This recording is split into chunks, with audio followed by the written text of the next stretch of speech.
idea on the matter is we will need the Grand Mosque to rally and to enlighten our citizens in Mindanao, our kababayans, kasi they need to have a place to come to uplift their spirits. And if you have places of worship destroyed, mababawasan yon. Kaya sabi nun ang kabilin-bilinan ng ating mahal na Chief of Staff, si General Anyo, is let us not go down to the level of the terrorists. Because if you will recall, in Mosul, the terrorists or the Daesh blew up the Grand Mosque there. And it's a very historical place. We're not going to do that. And we needed this to have something for our Mindanao brothers and sisters to go to after everything is done.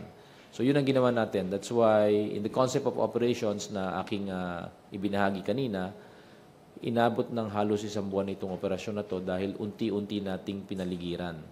At kung maalala nyo, yung mga simula ng laban na to nung Mayo pa lang at Hunyo, ang ginawa ng kalaban dyan ay namalagi sila sa Grand Mosque. Ginamit pa nila nga yung parapet dyan para observation tower at saka initially as a sniper nest.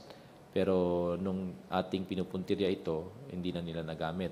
At ang ginawa nila, sinunog nila yung karamihan ng paligid. Kaya kung mapapansin nyo sa mga lumalabas na larawan, karamihan ng mga gusali sa paligid nito ay halos abo na dahil sinusunog nila. Dahil gusto nga nilang bantayan yung mga papasok. So, ito yung significance nito. Ito yung sentro ng pananampalataya ng ating mga kababayan dyan. Kanya maganda na hindi ito nasira dahil ibabalik natin ito sa ating mga kapatid na Muslim, tutulungan natin itong isaayos at nang sa ganon, meron na pagkukunan ng lakas ng loob ang ating mga kapatid dyan dahil sa kanilang pananampalataya. Thank you. Okay. Tuesday New. Good morning, sirs. To General Padilla or ASEC Purisima, sir. Sir, yung latest natin doon sa donations, especially for the IDPs, is 943,000 plus. Tanong ko lang po kung ano po ba ang plano nyo sa pera na ito? Kasi parang sa nakikita namin sa araw-araw na interviews sa mga IDP sa evacuation center, ang sinasabi nila, kailangan nila ng pera ngayon. Kung dati-rati, every other day daw po yung rasyon sa kanila ng mga goods, ngayon ay once a week na lang. So, iipunin lang ba natin ito o paano po natin ipamamahagi sa kanila? At how much for each families? Meron na po ba tayong gano'n na data? Tuesday, maraming salamat sa katanungan mo. Pero meron na pong naibigay na instruction ng ating Chief of Staff, si General Anyo, tungkol sa pera. Dahil kami po na mamahala nito. Sa account po namin pumapasok at kami po ang accountable. So, for purposes of transparency, kaya natin nilalagay yan. Pero ang kanyang huling kabilin-bilinan po sa atin ay i-turn over na po ito sa ating mga local government units. Ina-ascertain lang at gagawin natin ito through Western Mindanao Command, through the unit of the Command of General Galvez and General Bautista. So, sila na po ang bahala kung paano nila gagamitin ito para makatulong sa nakakarami nating mga kababayan na nasa evacuation center. So, pag turnover po nito, sila na po ang gagamit at kung saan man ito kinakailangan. Kasi kung ibabahagi natin ito o i-distribute natin ito sa bawat pamilya, baka 10 piso na lang bawat tao. So, magiging useless. So, ibabahagi natin ito sa mga namamahala ng evacuation center at kung ano man yung priority nila na kailangan, maaari nilang gastusin doon. May date na, sir? When will this be? Ang kanyang huling kabilin-bilinan is as soon as possible. Inaayos lang po yung transfer documents at gagawin po natin ito through Western Mindanao Command. Okay, sir. Isa pa po. Yung sa Grand Mosque na sinasabi niyo, sir, yun yung dating pinamumugaran ng mga Maute-ISIS. Saan na po kaya sila lumipat ngayon? Nakatakas na ba sila? Mayroon bang tunnel yung Grand Mosque na yan na posibleng pinagdaanan nila para makalayo? Sa initial na pagsusuri sa Grand Mosque, wala pong tunnel. May mga sewerage outlets, pero sa tingin po ng ating mga nakapasok na, mahirap gamitin yung mga sewerage outlets. dahil ito'y laging puno ng tubig at hindi basta-basta maaaring daanan. So, ang aming pakiwari ay dahil sa dami nga ng mosque dito, sa lugar na natitira pa, may ilan pa dyan, maaaring doon sila pumunta. So, sinisikap nating alamin yan at doon nakatuon ngayon ang operasyon natin. Thank you. Marisol Halili. Hi, sir. Good morning. General Padilla. Yes, Marisa. Following po the retaking of the Grand Mosque, how far are we from ending the military operations in Marawi? I like to beg your indulgence, but we don't set any deadlines anymore, as we have been saying all along. We're doing our best to end this crisis as soon as possible, and that's an assurance that even our troops on the ground yesterday made to the President. But as I mentioned also, repeatedly in the past, these are delicate operations that we need to do slowly. The cases of unexploded ordnance, IEDs in every room, in every corner, are matters that put our troops in danger every minute of the day. Like what I mentioned the other Monday, in the clearing of a building, we lost three of our soldiers. Two of them had their legs amputated. So it was because they stepped on an IED. So this is a matter that we don't take lightly because we want our troops to be safe. So they can take as much time as they need to clear it as carefully as possible. So, but having said that, it has lessened the main battle area. The main battle area has lessened to about 1/2 square kilometer grid. Mabilis na rin ito matatapos. Hindi lang natin masabi kung eksakto kailan. Pero when it comes po doon sa forces ng terrorist, how is it? The previous estimate we made was about 50 to 60, di ba? Or add or deduct a little more. We don't have the exact figures, but the current estimate is they're still at about 40 plus or less. And number of hostages, we still believe there are still about 30 of them in the last report. So we will seek to rescue the hostages, and we will do our best to quell the remaining resistance. Sir, last na lang po. Doon sa visit ni Presidente kahapon, there was a picture showing na he was holding a rifle and firing. Pwede po bang pakikwento sa amin? What's the story behind the photo? Okay. Based on the feedback of our troops on the ground, the President wanted to be at the front line. So he went to the main battle area, and he visited some of our soldiers who were manning a sniper nest. And in the sniper nest, he tried out and fired on enemy positions in the main battle area. So that is what we got from as a feedback. So whether there was a target hit, they did not say. But the President, since he was a mayor, he is a gun collector. He has a lot of firearms in his collection, among them many sniper rifles, and so he knows what he's doing. So he just wanted to perhaps show our troops that he was one with them every step of the way. Thank you, sir. Dexter Ganibe. Hi, General. Good morning. Sir, dun sa nangyari dun sa Grand Mosque, dahil sinasabi nyo na 1 month yung naging operation doon, ito yung naging window kaya kung mayroong ginamit man na haven yun ng mga terorista, may naging window sila para makatakas doon sa area? Maaari, Dexter, dahil ang hindi natin pwedeng diretsong atakihin kasi yung mosque dahil pag ginawa natin yun, baka masira natin. So ang ginawa ng ating mga tropa doon ay unti-unti nilang pinaligiran ito. Kaya inabot ng matagal na panahon. So hindi naman basta-basta pagpasok mo dyan ay maaari mo ng paligiran kaagad dahil naging matigas pa rin yung kalaban sa pag-usad natin sa paligid ng mosque. Tulad nga nung binanggit ko kanina, noong mga unang linggo ng bakbakan, binantayan talaga nila itong mga lugar na ito. Kaya nga kada gabi, sinusunog nila yung mga ibang bahagi sa paligid para makita nila kung may lumalapit o wala. So, yun yung naging bahagi ng ating operasyon na unti-unti nating pinasok, napaligiran, at nung napaligiran na natin, saka natin siya in-assault. Pero not using weapons that can perhaps destroy the building. We did it in a very painstaking way, and it had to be an assault on the ground using just the right firepower to quell enemy resistance. That's why in the process, nasugatan pa rin yung 3 sa mga kasamahan natin.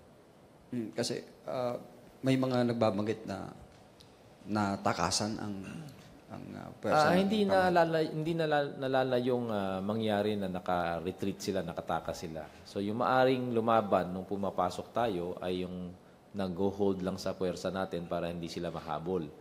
So meron na silang paghahanda, syempre. Alam na nila yan na isa yan sa mga papasukin at nag-iisip naman ito mga kalaban na to kaya nandyan pa sila hanggang ngayon. So meron silang pagkukubkuban na lugar pag sila'y umatras. At yun na ngayon yung pinagtutuunan natin ng pansin. Okay, sir. On other matters, yung may program or mayroon bang hakbang na ginagawa ang pamunuan ng AFP para doon sa mga sundalo na nagkaroon ng tragic na experience doon sa Ibig sabihin combat stress. Yes, combat stress. Okay. Ang insidente ng combat stress sa ating hanay ay hindi ganun kalakihan tulad ng iniisip ng marami. Napakababa po. Ito'y aming nakikita na dahil sa matinding suporta ng publiko, napakataas po ng moral ng ating kasundaluhan. Determinado sila na talagang tapusin ang bakbakan na ito at manatili doon na tapusin ito. Kaya nga po, nung minsan nabanggit natin na mahigit 300 sa mga dating nasugatan ay kusang loob na nagboluntaryo na bumalik at makipaglaban uli. So ito'y indikasyon na nasa sa tamang isip sila. Hindi sila natitinag ng anumang klaseng battlefield stress na na-experience nila. So stable na stable. Natanong ko yun, General, kasi may mga reports na lumalabas na si PFC Bartolome Yung ay napatay nakaranas ng gano'n nung pag-uwi niya. Tinanong din namin yan, kaya ngayon nagsasagawa ng combined investigation dahil ang mismong kanyang mga kasamahan ay nagsabi na nung siya'y umalis o nagpaalam na umuwi muna, wala naman pong nakita sa kanya na anumang senyales na siya ay merong na-experience siyang battlefield stress. So yun po ang pinagbabatayan namin. Kaya kinakailangan makita natin itong mabuti. Baka may na-violate na mga procedural lapses ang ating kapulisan or kung hindi man, yung tao natin. Kaya kinakailangan malaman natin. At bagamat mataas ang emosyon ng ibang mga kasamahan niya, pati ng mga ibang kasamahan natin sa Armed Forces dahil sa pangyayaring ito, ang Armed Forces niyo po ay isang professional organization. So, kontrolado po natin ang ating mga tauhan at ang pangako lang natin ay maibigay ang tamang proseso para maimbestigahan ng maayos ito. At ganun din naman ang ine-expect namin sa ating mga kasamahan sa pulis. Sir, meron na ba kayong initial doon sa circumstances ng pagkakapatay sa kanya?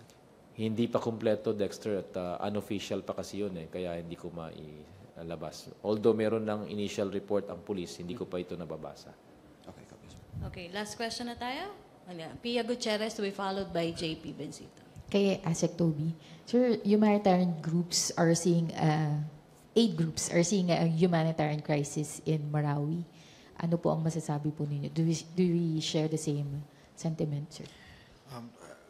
We do not think it's a humanitarian crisis because we're addressing the situation that's happening. We know what's happening on the ground and we're addressing all the needs of our IDPs, whether they be in our evacuation centers or home-based. No? Alam naman natin yan, in any prolonged situation such as this, and this is very delicate, this is a very delicate situation, natural maraming iindaing mga pangangailangan ang ating mga IDPs. At tina-address natin yon. Parating nandun ang ating task force on the ground. Parati tayong may official on the ground. Parati tayong may mga representatives on the ground to go around and as I've been saying, nagsisimula na tayo sa post-conflict needs assessment natin. At kasama ito, dahil itong post-conflict needs assessment natin, ang bubuo ng comprehensive rehabilitation and recovery program. Kung wala tayong ginagawa on the ground, maaaring sabihin na may crisis. Pero I differ on that because I know that we're doing everything we can on the ground. This is an interagency effort. Hindi lamang ito Office of Civil Defense, hindi lamang ito DND or DSWD or AFP. Lahat ito ng mga ahensya na kasama sa Task Force Bangon Marawi. 23 agencies and growing. In fact, just yesterday, there was a meeting of the subcommittee on resource mobilization. Ina-identify na yung priority needs, yung priority areas na kailangan pondohan. So dahil alam natin na mayroon tayong mga kailangan pondohan, yun yung mga inuuna natin para coordinated yung efforts. So makakaasa ho ang ating mga kababayan na hindi natin pinapabayaan ang sitwasyon sa ground and this is not a humanitarian crisis. Sir, gusto ko lang din po makuha yung reaction ninyo dun sa plano ng Department of Agriculture na ipamigay sa mga evacuees sa Marawi yung mga manok na galing po sa Luzon. And I just want to get your reaction considering may results na po yung testing and it shows na pwede pong mapasa sa tao yung strain ng bird flu. So tuloy pa rin po ba itong plano na ito, sir? First, I don't have any information on that plan. I'm not privy on the details of that. Pero kung nasa plano yan, syempre pag-aaralan yan ng task force kung nararapat ba yan. Dahil napag-usapan na ng mga ahensya na lahat ng interventions na gagawin para sa Marawi for rehabilitation and recovery and kasama na dito yung continuing response ay dadaan sa task force. Lahat ng donations dadaan sa task force. Lahat ng intervention dadaan sa task force. So kung meron mang proposal o kung may plano na magkaroon ng ganyang klaseng distribution, dadaan ito sa task force. Dahil ang task force naman, merong presence sa Iligan, may presence sa evacuation centers at may presence sa Marawi mismo. So walang mangyayari doon na hindi dadaan sa task force. But would you take that into consideration, yung risk involved in giving those chickens to the evacuees? Of course, we'll take that into consideration, and I'm very sure that the Department of Health is on point on this, and they're studying this. Wala pa po bang feedback from the evacuees themselves kung gusto nila itong plano na ito? Wala akong To eat the risky chicken. No?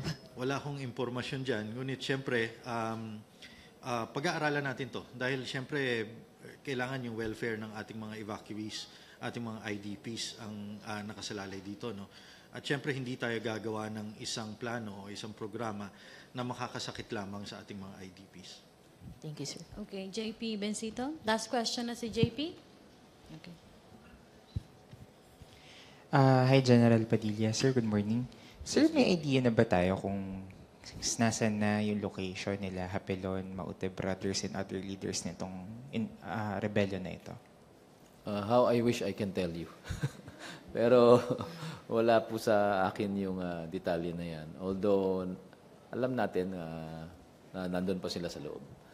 So, yun lang muna. Then, sir, dun po kay Private First Class Bartolome. Sir, confirmed ba yung reports na he was shot 11 times and was planted a gun in his foot? Just like I answered Dexter a while ago at saka yung isa pang tanong tungkol dyan, hindi pa namin nakukuha yung official report. So, kami naman ay umaasa dahil very professional nga tayo sa mga bagay na ito, inaasahan natin ang ating mga kasamahan sa pulis na siyang nagsasagawa ng investigasyon mula sa PRO 9 ay gagantihan din yung ating pagiging professional sa maayos na pag-iimbestiga. Kasi isa yung joint effort na ito ngayon. So, antayin natin muna yon para makuha natin yung official na salaysay. Okay, thank you, JP. Last question, Rosalie Cos. Kahit sino po sa panel, 95th day na po ng Marawi crisis. Well accounted na po ba natin lahat po ng mga affected civilians? Meaning to say, kung ilan pa po yung natira sa loob ng battle area. Kasi in connection to that question po, kasi sabi ni General Padilla na sa half square kilometer na lang po, yun pong hindi pa natin nababawi. So, habang lumalapit po yung mga tropa ng militar sa mga terorista, parang hindi tumataas yung bilang ng casualties. Hindi naman natin dinadasal na sana tumaas, pero 45 pa rin po until now. Wala po bang nare-recover ng mga casualties? May recently, no, amin pang ino-authenticate kung yung nakuha daw na 6 pa na cadaver kamakailan ay totoo. So, kung ma-validate natin ito, ito'y karagdagang bilang dun sa mga hawak na natin ngayon na datos. But ang ating umaasa kasi tayo sa local government sa accounting ng mga civilians dahil sila ang nakakilala sa kanilang mga constituents.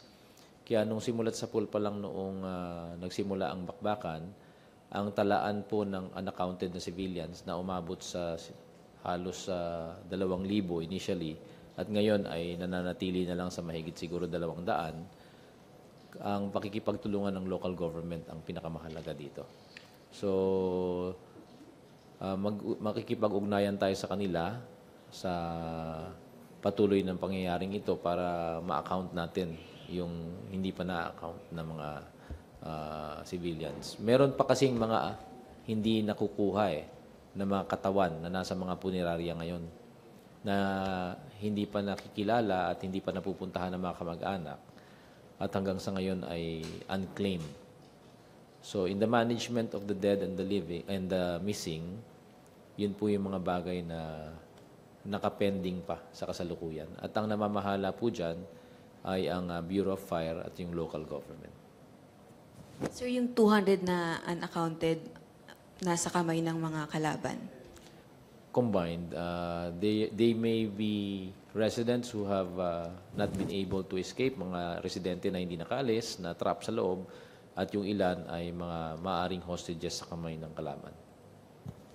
And then yung 6 po na last na na-recover is because of the terrorists themselves? Ano po bang dahilan ng pagkamatay? Kaya nga binanggit ko na kinakailangan i-validate pa ito at kung saan nakuha. Okay. Hindi pa rin natin batid kasi kung paano sila namatay dahil kadalasan ang mga nakukuhang labi ay nasa advanced state of decomposition na.